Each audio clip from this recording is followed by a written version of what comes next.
The candles had not even guttered. The soup was still warm in its silver tureen. The laughter of her younger sisters still hung in the air like perfume, sweet, oblivious, already dying. And then the doors of Ashworth House flew open with the force of a man who had never once in his life required permission, and the Duke of Cavendross filled the threshold like a storm filling a valley. He looked directly at her, only at her, and in a voice that had commanded parliaments, ruined lords, and silenced entire ballrooms, he said, "Give me an heir, Miss Ashworth, or I will take this house, this family, and every stone you call home before morning." 3 years before the doors flew open, it had snowed in London on a Thursday in late November, which was unusual enough to make the papers, and unusual enough to drive Lady Eleanora Ashworth, then 19 years of age, out of doors without a proper chaperone. She had not meant to go far, only to the corner of Belgrave Square, where the iron lampposts wore their caps of white, and the world had the extraordinary quality of silence that only heavy snowfall could manufacture in a city so relentlessly loud. She had stood there with her face tipped upward, her breath clouding before her, feeling for perhaps the last innocent time in her life entirely unhurried. She had not heard the carriage stop. She had not heard the door open. She had heard only a voice, low, unhurried, carrying the particular authority of a man who had long ago stopped needing to raise it, say from somewhere just behind her left shoulder, "You'll catch your death." She had turned. He was not handsome in the conventional sense, that is to say, the painters and the satirists who later attempted to capture the Duke of Cavendross always failed in the same direction. They made him too beautiful, too cold, too like a statue. In truth, standing in the snow with a single lamp casting half his face in amber and leaving the other half to shadow, he was simply overwhelming. Dark eyes set beneath the kind of brow that suggested not cruelty, but an intelligence so deep it had curdled into something more dangerous. A jaw that had been clenched, she suspected, since adolescence. Tall enough that the snow falling between them seemed to curve around him, as though the weather itself was deferential. She had not been frightened. This, she would later reflect, had been her first and most consequential mistake. "I am quite warm, Your Grace," she had replied, because she had recognized him. Everyone in London recognized him, and she had also recognized, in the sudden quickening of her own pulse, that there was no safe answer to give a man like this. So she had given him an honest one. Something had shifted in his expression, not a smile. Something quieter and more alarming than a smile, a kind of noticing. He had inclined his head. He had returned to his carriage. He had been driven away into the white curtain of the storm. She had told no one. But someone had been watching from a darkened window across the square, a figure she had not noticed, standing motionless behind a pane of glass, observing the brief exchange with the careful, cataloguing attention of a person who made their living in the currency of other people's unguarded moments. A sealed letter had been written that same evening. It had not been delivered for 3 years. And then it had arrived at the desk of a man who collected debts the way other men collected paintings, with patience, with precision, and with the absolute certainty that all beautiful things, in time, could be owned. The snow had long since melted. The debt had not. The dining room of Ashworth House was, by any objective measure, the finest room in a house that could no longer afford to be fine. Eleanora knew this. She knew it in the way that daughters of declining families always know things, not from ledgers or solicitors' letters, which were addressed to her father and carefully intercepted before they could reach the breakfast table, but from the small accumulating evidence of managed dissent. The Sèvres china was now reserved for company only. The second footman had not been replaced when he left in August. The chandelier above the dining table held 16 candles where it had once held 32, and the resulting light was golden and intimate in a way that might have been romantic had it not been born of economy. Tonight they were 6 at dinner. Her father, Lord Ashworth, occupied the head of the table with the careful dignity of a man performing authority he could no longer fully substantiate. Her mother, Lady Ashworth, sat opposite, luminous still, regal in a gown that had been restyled twice and showed it only to the very well-trained eye. Eleanora's 2 younger sisters, Cecily and Jane, sat on one side, and Eleanora herself on the other, next to their guest, Mr. Hargrove, a barrister of middling fortune and excellent teeth, who had been angling for Cecily's hand with the polite persistence of water wearing away stone. The soup was a consommé. It was very good. Eleanora was listening to Jane describe in remarkable detail a tableau vivant she intended to organize for Christmas, when she felt it, not heard it, felt it, the change in pressure that preceded the door's opening, a kind of held breath in the very walls of the house. The doors opened. The butler, Fenwick, entered first, wearing an expression she had never in 22 years seen upon his face, naked, undiluted alarm. He opened his mouth, closed it, opened it again. He was not given the opportunity to speak. The Duke of Cavendross did not enter a room, he displaced it. He walked through the door, and the dining-room, which had moments before been warm and candle-lit and entirely adequate, instantly revealed itself as small. Every shadow deepened, every flame leaned as though drawn toward him by some physical law that governed beautiful and terrible things equally. He wore black, which was not unusual for him. He wore it with the unconscious ease of a man who had never needed color to command attention. His gloat-coat was not removed. His gloves were not removed.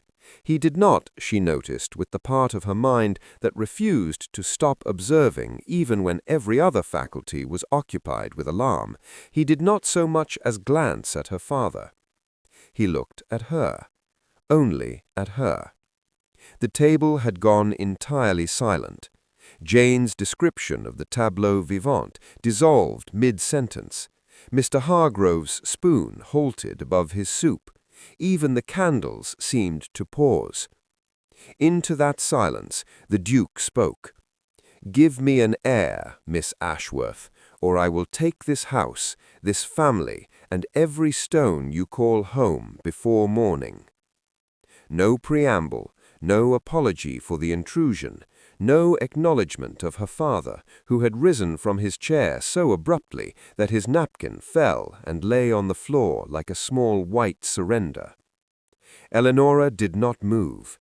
She was aware of Cecily's sharp intake of breath on her left, aware of Mr. Hargrove making a strangled sound that might have been the beginning of a protest, aware of her mother's hand gripping the edge of the table until her knuckles went white. She was aware of all of these things, and she set them aside, and she looked back at the Duke with the same steady, measuring attention he was directing at her, and she said, in a voice she was quietly proud of for its absolute steadiness, "You have interrupted our soup, Your Grace. That seems rather dramatic, even for a duke." Something moved behind his eyes, that same quality she had recognized in the snow 3 years ago, not a smile, but something that preceded one, that had perhaps once known how to become one and since forgotten the final step. "Finish your soup, then," he said. "I can wait." He pulled out the empty chair, the chair that no one had invited him to occupy, sat down and folded his gloved hands on the table, and waited, with the absolute patience of a man who had never in his life been made to wait for anything he genuinely wanted. and Eleanora Ashworth, daughter of a ruined lord, looked down at her consommé, which had gone quite cold, and understood that her life had just divided itself into a before and an after, and the before was already receding with considerable speed into a past she would not be permitted to return to. Her father did not make her wait long to understand. The Duke remained at the table through the entirety of the first course, silent, watchful, immovable as a landmark, while Lord Ashworth led him, with escalating desperation, through increasingly elaborate attempts at polite conversation, each one dissolving upon contact with the Duke's complete disinterest.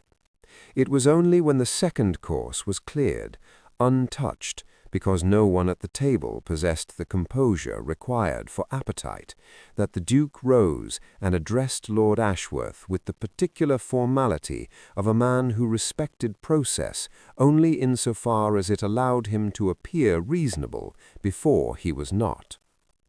"Lord Ashworth, I believe you know why I am here." Her father had aged, she thought, watching him. In the course of a single dinner, the performance of dignity he had maintained for years seemed to be peeling away in strips, like gilt from a frame. "My Lord Duke," he began, "the matter of the £53,000, the Duke said, not loudly, the way one might read a figure from a ledger, with neither pleasure nor regret. Accumulated over 9 years, 3 separate creditors, all of whom have, as of this morning, assigned their claims to me." Eleanora went very still. £53,000. She had known it was bad. She had not known the precise shape of bad. She understood now that there is a profound difference between knowing a storm is coming and learning its exact weight.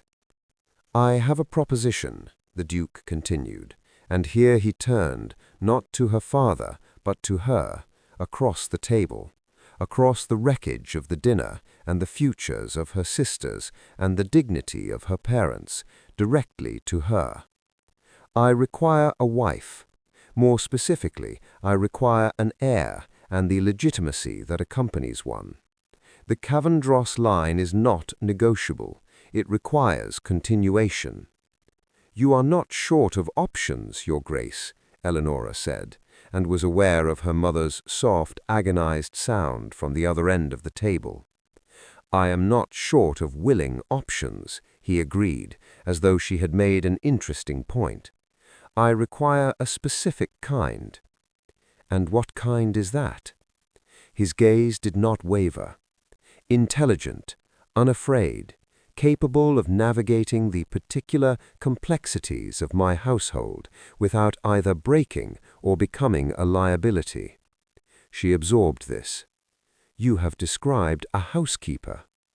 This time there was no mistaking it.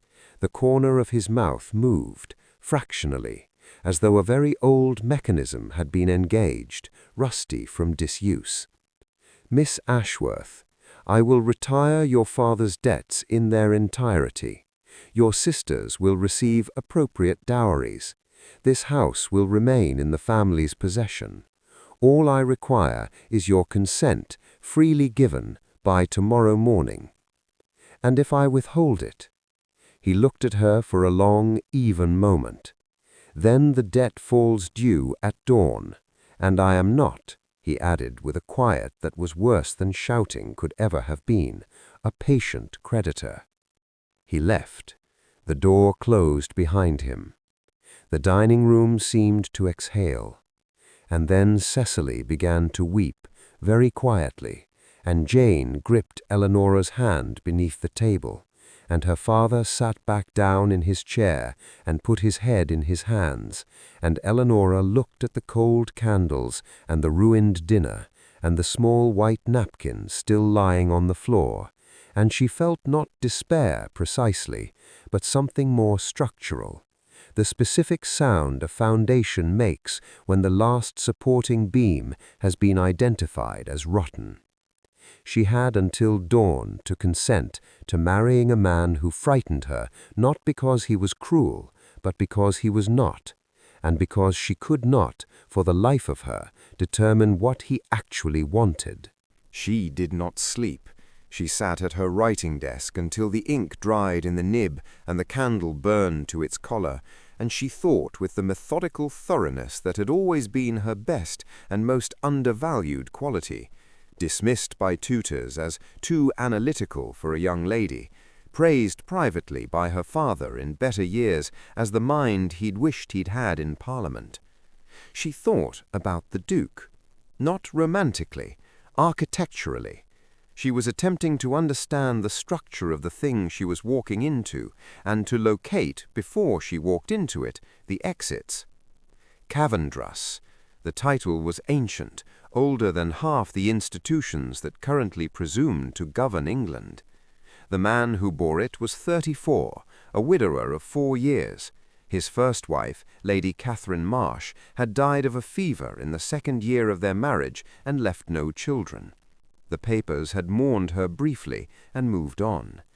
The Duke had not appeared in society for nearly a year after her death, and when he had returned, something in him had settled into its current configuration, that particular quality of absolute, impenetrable composure, as though every human emotion had been placed behind glass, where it could be observed but not touched. What she did not know, why her, why now, why this specific demand, delivered in this specific manner, theatrical, public, intentionally destabilizing, when a man of his resources could have achieved the same end through solicitors and quiet negotiation. He had wanted her to see him. He had wanted the room to see her see him. She could not determine why, and the inability nagged at her like a splinter lodged too deep to reach. At 6 o'clock, she walked to her father's study and told him she would consent. He wept. She held his hand. She did not weep, because she had privately decided, somewhere between 2 and 3 in the morning, that she was not going to approach this marriage as a tragedy. She was going to approach it as a problem, and she was, by temperament and by practice, very good at problems. The Cavendross carriage arrived at 9. It was obscenely fine, lacquered black, the ducal crest in silver on the door, pulled by 4 matched greys whose breath smoked in the November cold. The coachman did not speak.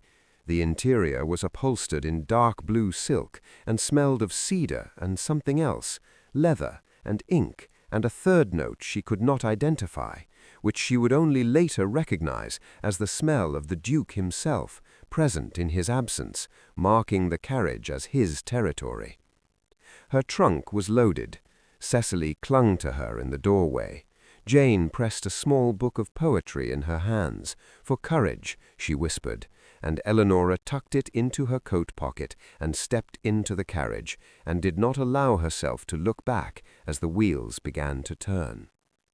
She watched London thin and recede, the grand streets giving way to meaner ones, then to roads, then to countryside, grey and vast under a winter sky the color of pewter. She read 3 pages of the poetry before she realized she had not absorbed a single word.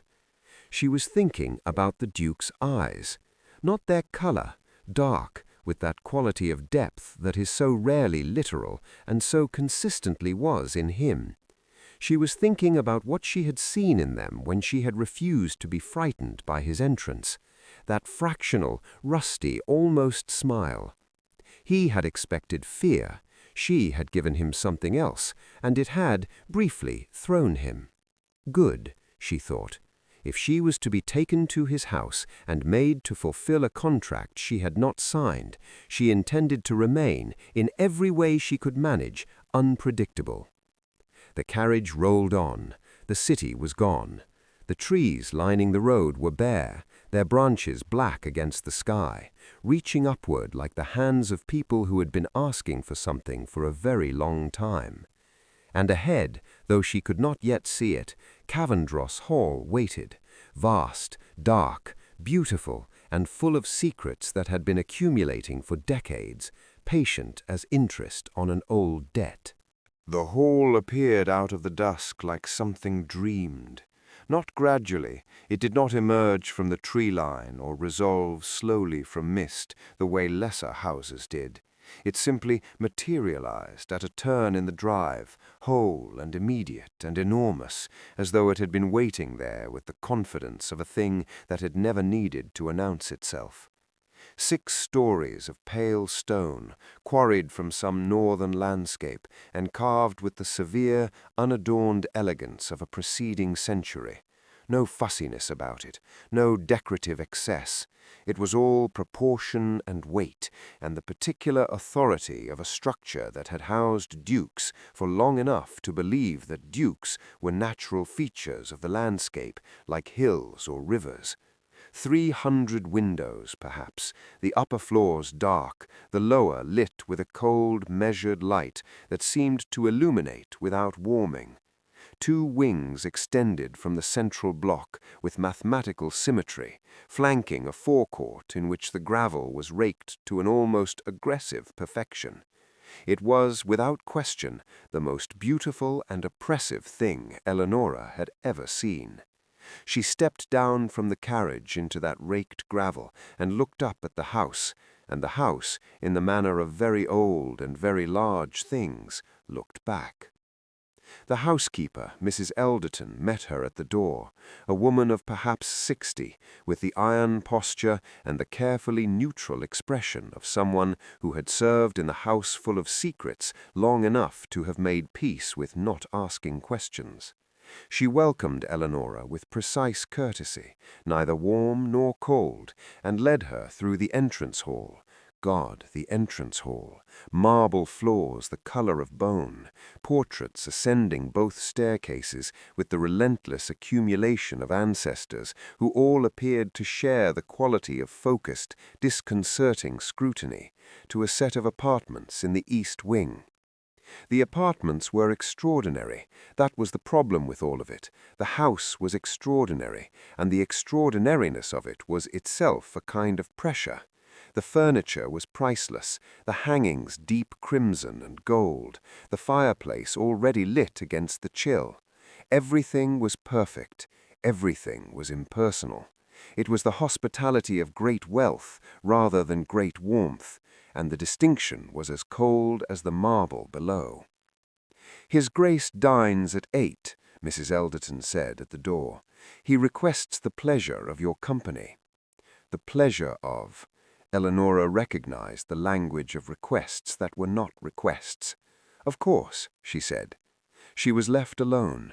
She stood in the center of the room for a long moment, listening to the house settle around her, the creak of old timber, the distant sound of wind against the casements, the absolute, layered silence of a building too large for the number of people it contained. Then she did the thing she always did when confronted with an unfamiliar environment. She began, systematically, to look. The desk held nothing personal.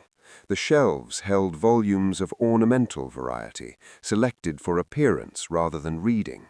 But on the window-sill, half hidden behind the curtain, as though set down by someone who had been reading at the window and then been interrupted, was a small book. She lifted it.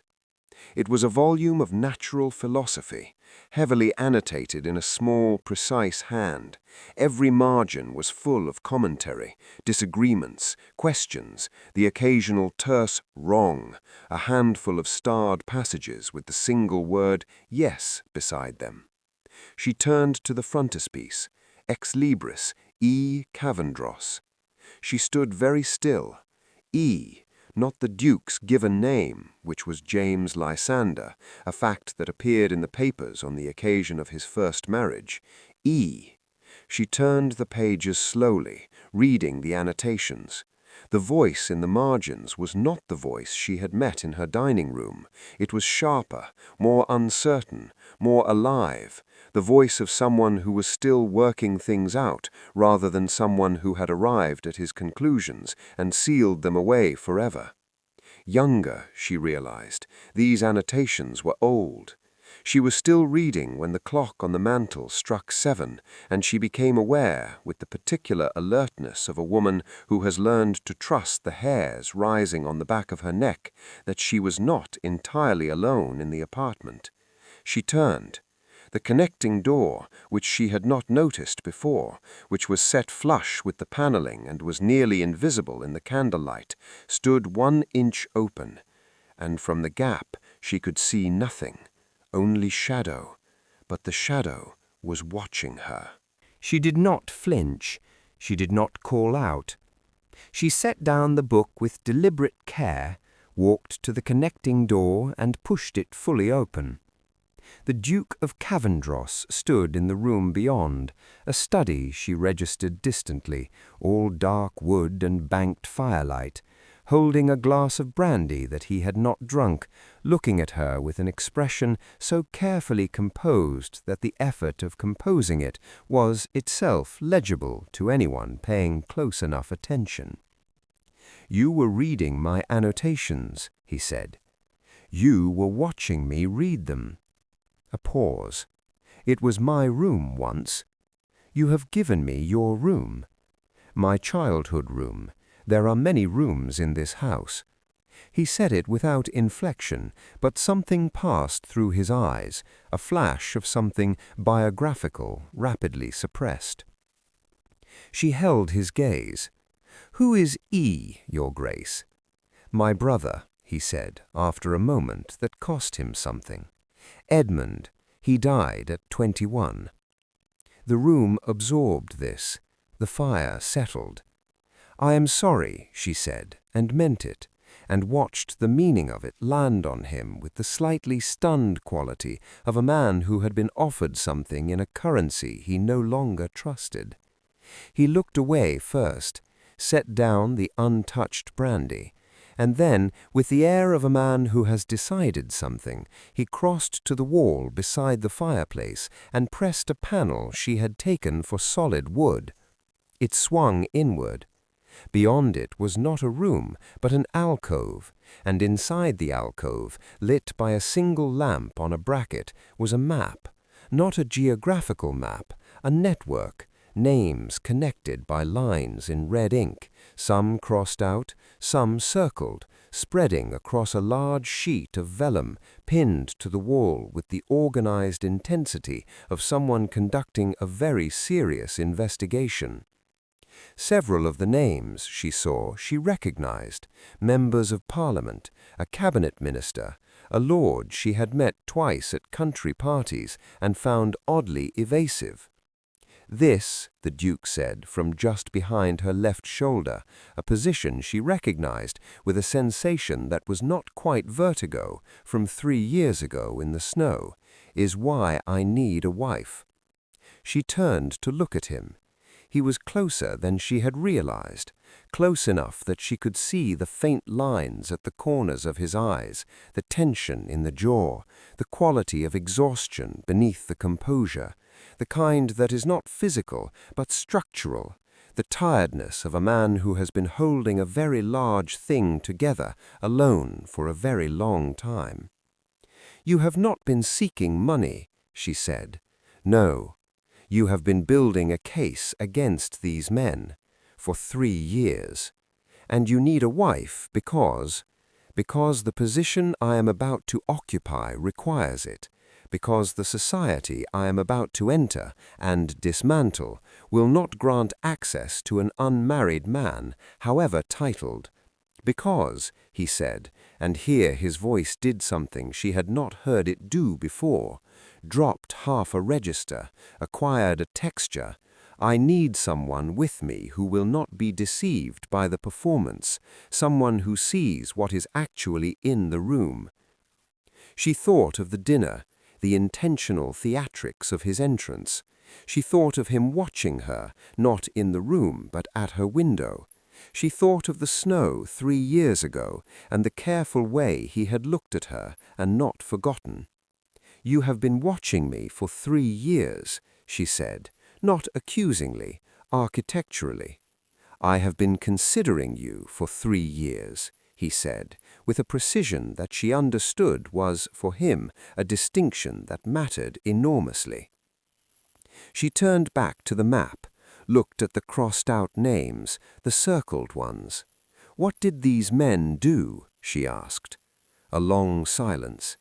They killed my brother, he said, and they have been operating with complete impunity ever since, because, he added very quietly, I did not know. The fire popped, the lamp swayed. She looked at the map and then the Duke and felt the entire architecture of the situation shift beneath her feet, the floor that had been labeled captor and captive, revealing itself as something far more complex, far more dangerous, and she recognized this with the particular clarity of a person who has been paying attention, far more interesting. "Tell me their names," she said.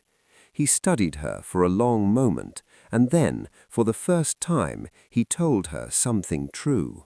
His name had been Edmund James Cavendross, and he had been brilliant. The Duke told her this not sentimentally, but factually, the way one recites data that is too painful to render in any other register. Edmund had been a mathematician, a natural philosopher, the annotator of the book she had found on the windowsill. He had been, at 20, recruited into a particular government committee, ostensibly concerned with colonial trade policy, actually the instrument through which a small group of powerful men had been systematically redirecting treasury funds into their own accounts for nearly a decade. Edmund had discovered this. Edmund had documented it. Edmund had brought his evidence to his brother, then newly come into the dukedom at 25, and together they had agreed to take it higher. What they had not agreed upon, what the Duke had not foreseen, was that higher was exactly where the corruption lived. Edmund had died 6 weeks later.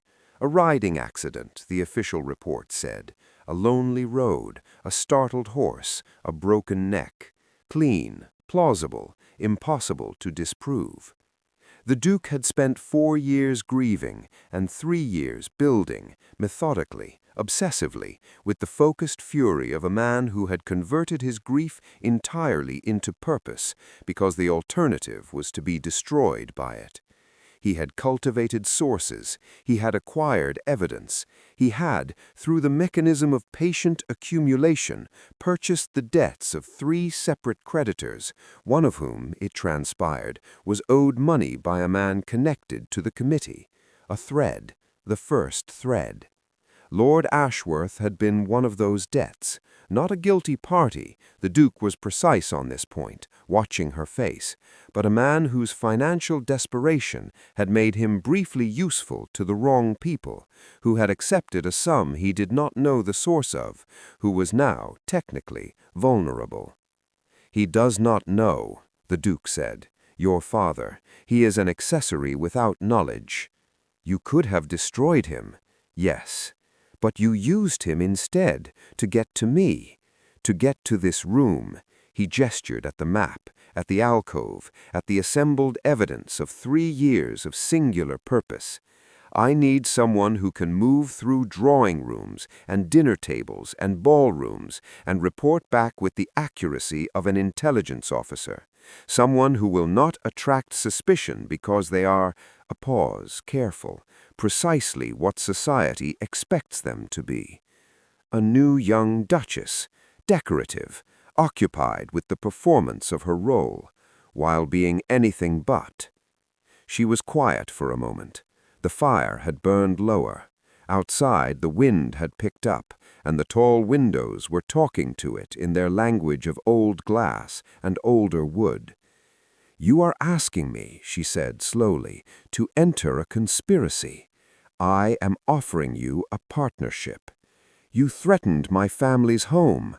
I needed your consent to be genuine. Fear-driven compliance would have been insufficient for what I require." He looked at her steadily. "I needed to know when you stepped into that carriage that you had chosen to step into it." She thought about this. It was infuriating.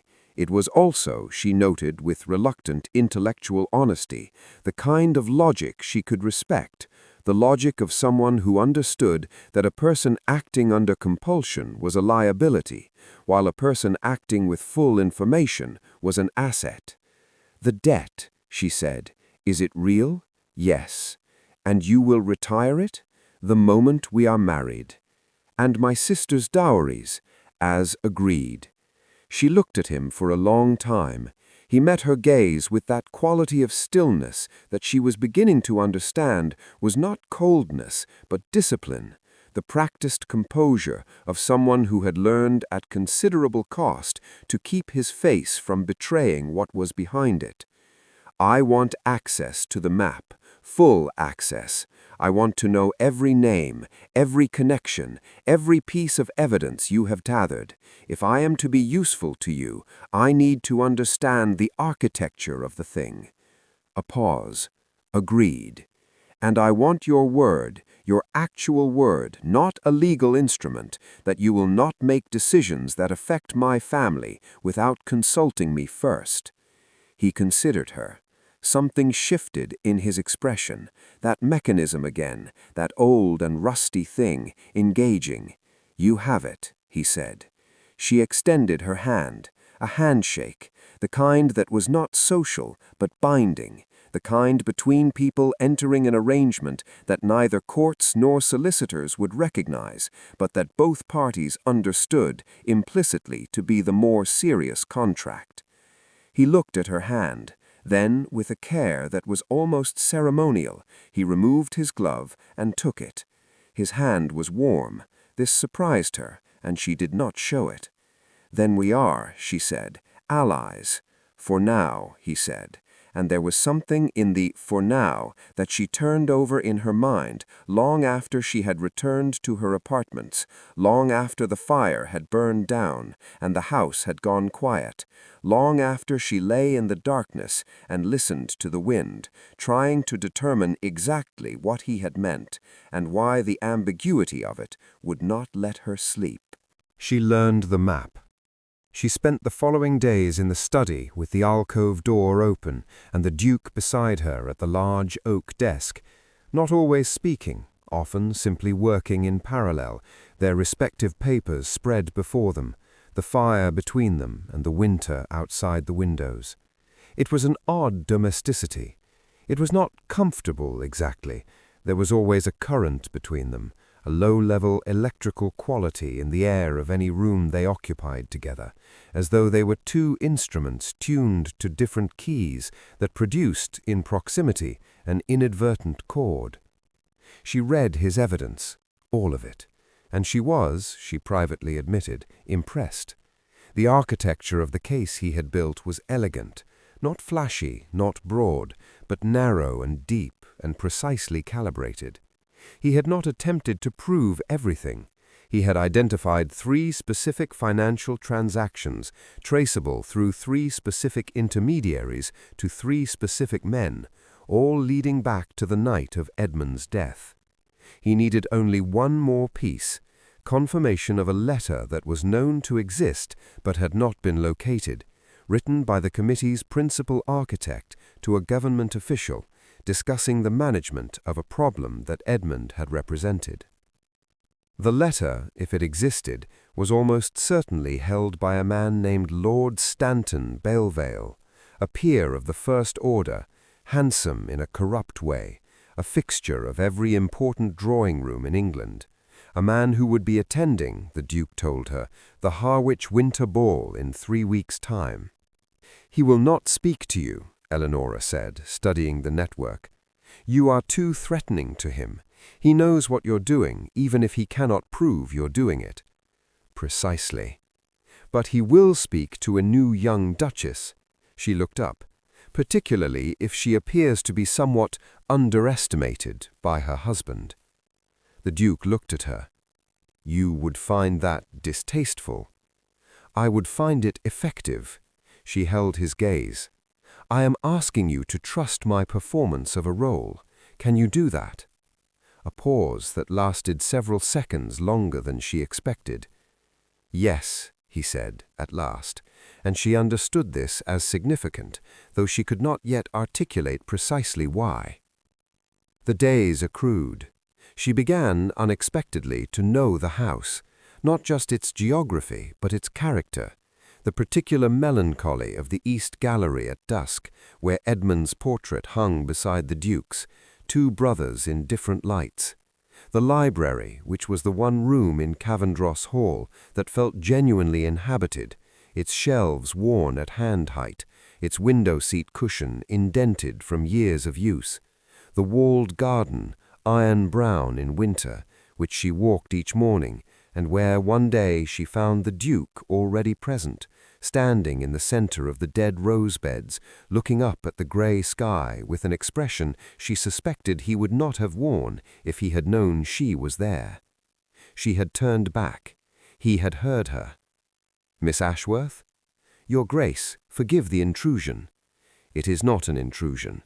He had looked at her with the particular attention she was growing accustomed to and had not grown accustomed to.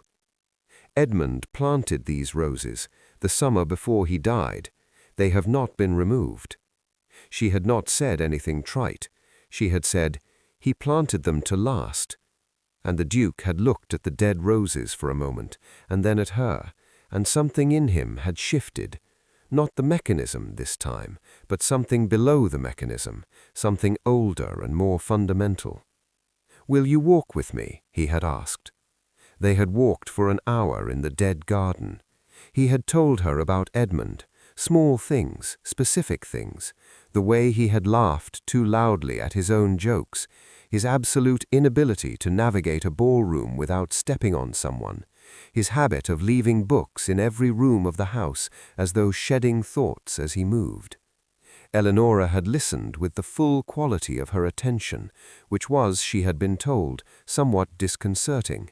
The feeling of being completely heard is unexpectedly intimate. At the garden gate he had paused. "You are not what I anticipated," he said. "What did you anticipate?" He had considered. "Someone easier." She had laughed, genuinely, fully, the laugh that Cecily always said was too loud for a drawing-room, and therefore, Eleanora had always maintained, the right size for a person. He had looked at her as though the laugh had struck him somewhere undefended. That evening, at dinner, they dined together now, a practice that had established itself without formal arrangement. He had poured her wine without being asked, and she had thanked him without ceremony, and they had sat in companionable silence that was not silence exactly, but a kind of ongoing conversation conducted beneath words, in the language of proximity and attention. She had noticed when she reached for the salt that his hand had moved, reflexively, involuntarily, as though to hand it to her, before he had arrested the motion and returned his hand to the table. She had noticed. She had said nothing. But that night, lying in the darkness, she had placed her palm flat against the mattress, and she had thought about how warm his hand had been, and she had thought, "Oh, this is a different kind of problem entirely." She had been presented to society as the Duchess of Cavendross 3 days before the Harwich ball, in a ceremony of such crisp legal efficiency that she had found herself married and titled before the mourning was properly established. The Duke had stood beside her with the impeccable composure that she now knew was constructed rather than natural, and she had stood beside him with the impeccable composure she had always had, which was natural, but now served an additional purpose, and together they had made what the attending guests privately agreed was an astonishing couple.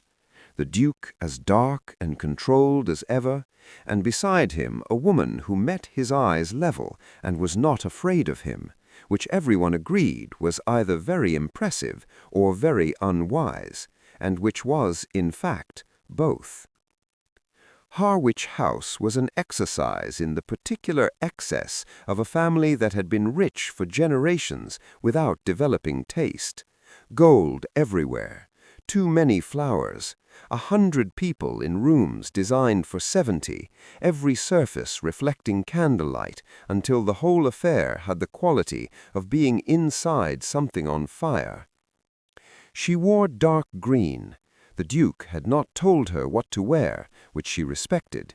She had chosen it herself, the color of old forests, of things that endure. Her hair up, 2 small diamonds at her throat, nothing excess. She wanted to be precisely notable enough, and no more.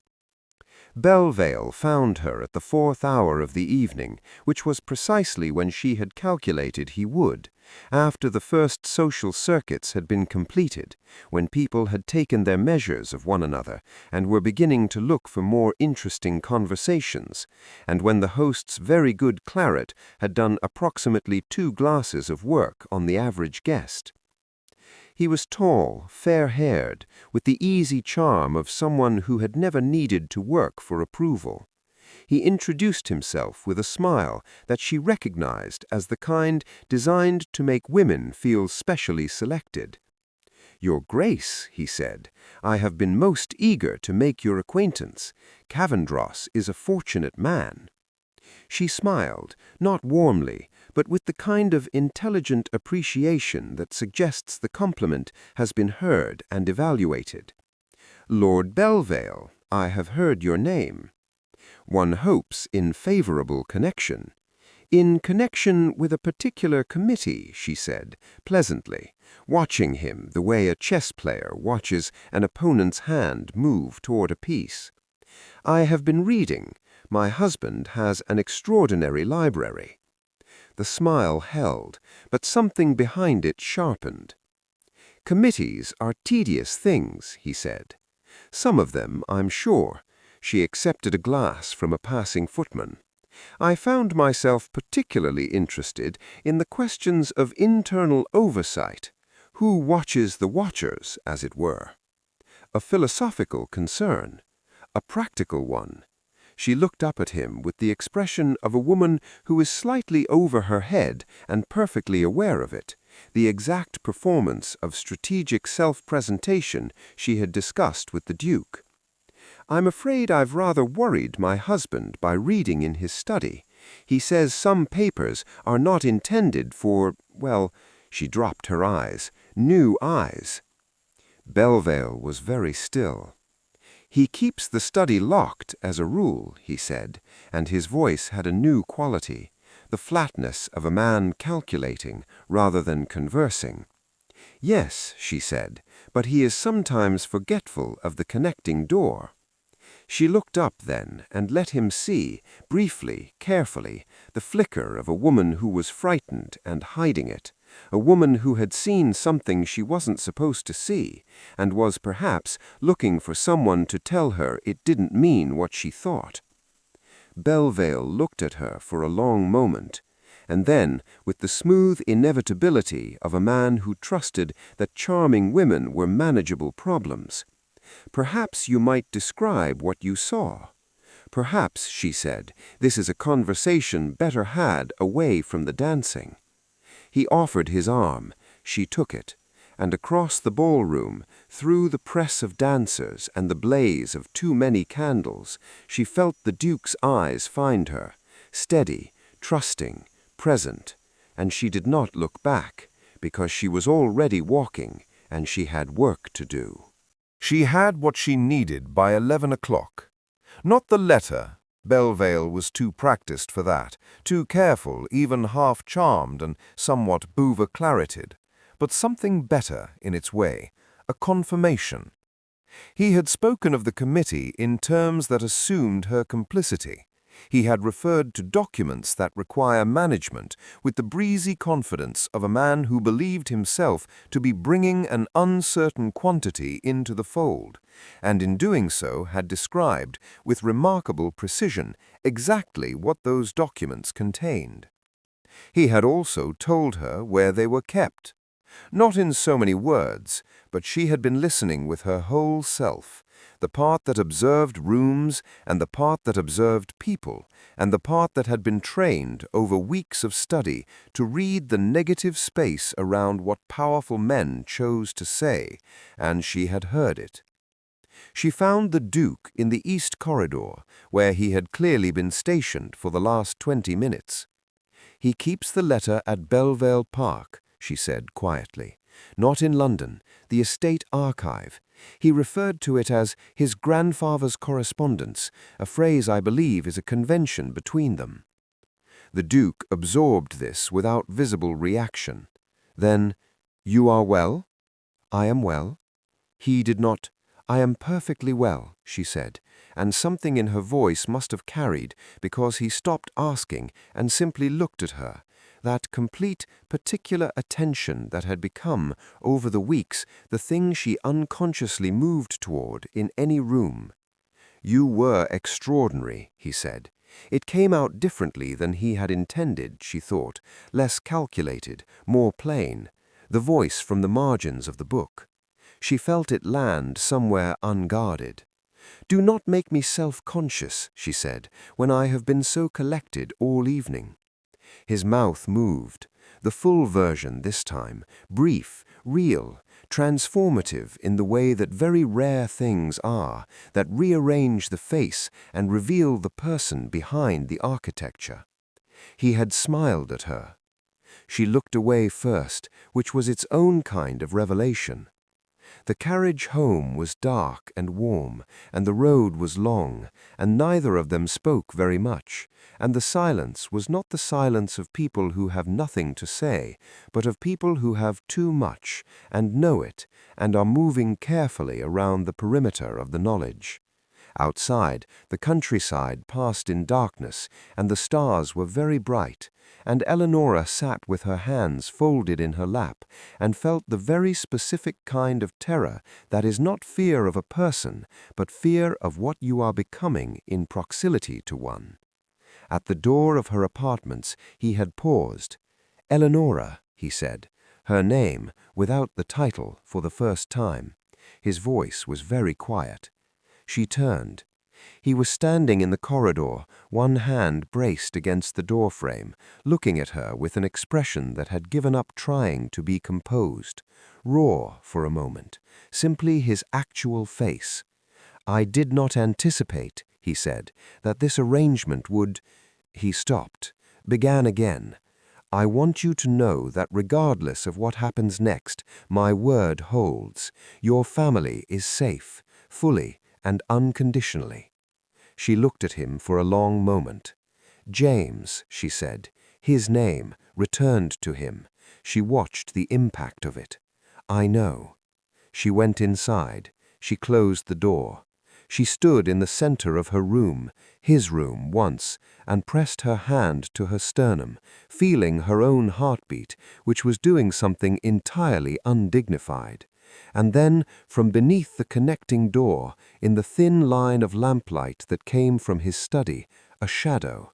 He had stood there for a long moment, she could tell, and then it had moved away. She did not sleep again that night, but this time she found she minded less. The letter was retrieved on a Tuesday in the 3rd week of December by means of an operation so precisely planned that she would later reflect it had the quality of a very good sonnet, 14 parts, internally rhyming, arriving at its couplet with the satisfaction of something that could not have ended otherwise. She did not go to Belvale Park herself.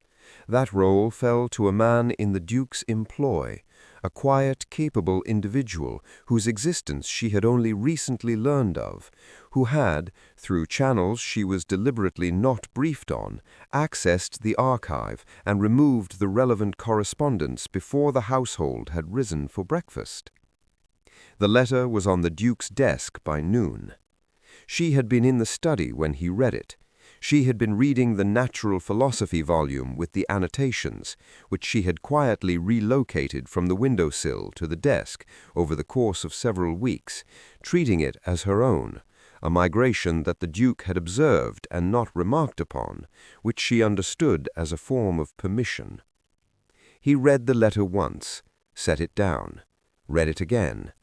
Then he said very quietly, "It names everyone." She came to stand beside him. He tilted the page so she could read. The letter named the committee principals, the government official who had authorized Edmund's silencing, and, this was the thing that stopped her breath, a second, parallel act. Not just Edmund, a member of Parliament, 2 years after Edmund's death, who had independently stumbled onto the same evidence and had met the same end on the same road. 2 people, she said. 2 people I knew of. There may be others. This is enough to bring down 3 peers, a cabinet minister, and 2 members of Parliament. Yes. His jaw was set, but his eyes were not the calculated, guarded eyes she had first seen across her family's dining table. They were the eyes from the garden, from the corridor outside her door, from the margin of a book, open and full of something that had been waiting a very long time to be done. She put her hand over his, where it lay on the desk beside the letter. He looked down at her hand, then up at her. "It is over then," she said, "or the beginning of over. There will be a reckoning. It will be public, and it will be ugly, and some of these men have friends who will not—" The door opened. Not Fenwick, not Mrs. Alderton. The figure in the doorway was one she recognized from the Harwich ball, one of Belvale's companions, a man whose name she had not caught, and whom she had clocked as peripheral, unthreatening. She understood in the space of a half-second that she had miscalculated. He was not peripheral, and he was holding something. What followed happened very quickly, and, in her memory, very slowly, the simultaneous acceleration and dilation that accompanies moments of genuine danger. The Duke was between her and the door before she had processed his movement, simply there, the way large, capable men can be simply elsewhere and then simply present, as though the steps between are a formality. His voice was entirely level. "Hawthorpe, you are making a very significant error. The letter, Your Grace." Hawthorpe's voice was controlled, but thin over its control, the voice of a man who is frightened, and therefore more dangerous, not less. "Give it to me, and this ends here." "It does not end here," the Duke said. "It ended the moment you walked through that door. You have entered my house uninvited, in the presence of my wife. Every servant in this hall has seen your face." A pause. Belvale, the Duke said, "will not be in a position to do anything by tomorrow morning. I have sent copies of this letter to 3 separate addresses. You may take the original if it makes you feel better. It will change nothing." She watched Hawthorpe. She watched the moment. It was visible, the way a crack in ice is visible, spreading, when he understood that he had lost, that it had, in fact, already been over before he arrived, that he was a piece being played in a game that had been concluded. He left. He did not take the letter. The door closed. The Duke turned. She was already looking at him. She was aware of this with some clarity, shaking very slightly, not from fear, but from the specific physical aftermath of sustained intensity, the body releasing what the mind had held in check. He crossed the room. He stood before her. "Eleanora," he said, just that. She put her both hands against his chest, not pushing, simply placing them there, feeling the solid, real, present fact of him, alive, unhurt, here. "Copies," she said, 3 separate addresses. You had already sent them, before you woke this morning. You anticipated he would come. I anticipated something would come." His voice was very quiet. His hands had come up to cover yours, pressing them gently against his chest. You looked up at him, and James Lysander Cavendross, Duke of Cavendross, grieving brother and patient architect of justice, and the man who had walked into her family's dining room like a storm and reordered everything she had known, looked at her with an expression so unguarded, so complete, so entirely divested of the dross he had kept between himself and the world for years, that she felt it like a physical opening, like a window thrown wide after a very long winter. "I married you to serve a purpose, and then something changed." "Something changed," she agreed. "I find that I am not willing to go back to what was before." She turned her hands over beneath his, so they were palm to palm, fingers between fingers. "Then don't," she said. Outside, the December wind moved through the bare rose garden, and the candles in their sconces swayed, and Cavendross Hall, which had stood for 300 years and held its secrets the way old houses do, patiently, heavily, without ever quite letting them go, seemed to exhale. 3 months later, the trial was a sensation. The papers called it the greatest scandal in 30 years.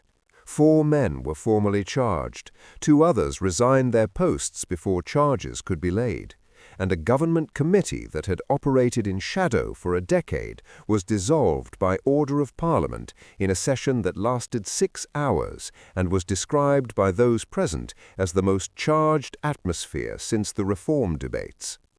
Lord Belvale's name was among those destroyed by the letter. Hawthorpe disappeared from London. His current whereabouts were unknown, and the Duke's quiet people were looking. Lord Ashworth's debts were retired, as promised. Cecily accepted Mr. Hargrove's proposal in February, in a ceremony that was small and extremely cheerful. Jane sent weekly letters, long, enthusiastic, full of news and plans for the Christmas tableau that had been so dramatically interrupted 4 months earlier, which she still intended to stage undeterred. Eleanora read them in the library at Caendros Hall, in the window seat with the indented cushion, in the mornings before the Duke came in from his ride, which he did at 9 o'clock with the predictability that characterized everything he did, and which she had discovered, somewhat to her own astonishment, she had come to rely on, to look forward to. The sound of his step in the corridor, the way the room organized itself differently around his presence. The roses in the walled garden had been left alone through winter. They were showing their first new growth, small, red, determined in the March light. Edmund's annotations were now beside her own in the margins of the natural philosophy volume, her handwriting distinct from his, but in conversation with it, continuing arguments he had begun and had not been permitted to finish. She had not asked the Duke what they were now, what the arrangement was now that its stated purpose had been fulfilled. She had not asked because the asking seemed, somehow, redundant. And he had not clarified because he was a man who expressed himself most fluently in actions. The way he always poured her coffee before his own, the way he had framed the note she had written to Cecily about her engagement, the way he stood in any room she entered with that particular quality of attention she had stopped pretending was purely professional. She had not asked. But one morning, in the library, she had found a letter on the window seat, sealed, her name on the outside, in his hand. She had opened it slowly. Inside, a single page, 7 words. "I believe this is also something more." She folded it very carefully. She placed it in the natural philosophy volume, between a page he had annotated yes and a page she had annotated yes precisely. She looked up.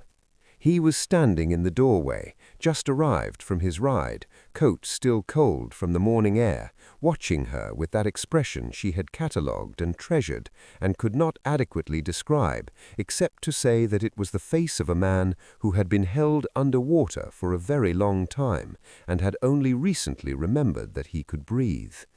She lifted the book just slightly so he could see where she had placed his letter. He crossed the room. He sat beside her in the window seat, close enough that their shoulders touched. He opened the book to a page she had not annotated and handed her the pen. Outside, in the walled garden, Edmund's roses continued their small, determined work. And from a window of the east wing, a window in a room that had been empty for years, a face watched the library window, unmoving, patient, waiting. A hand held a letter that had not yet been delivered, sealed in wax the color of dried blood, addressed in a hand that neither of them would recognize, bearing a name beneath the address that would, when they eventually read it, unravel everything they believed they had put to rest. The seal was pressed with the crest of a family that officially ceased to exist, but the wax was fresh.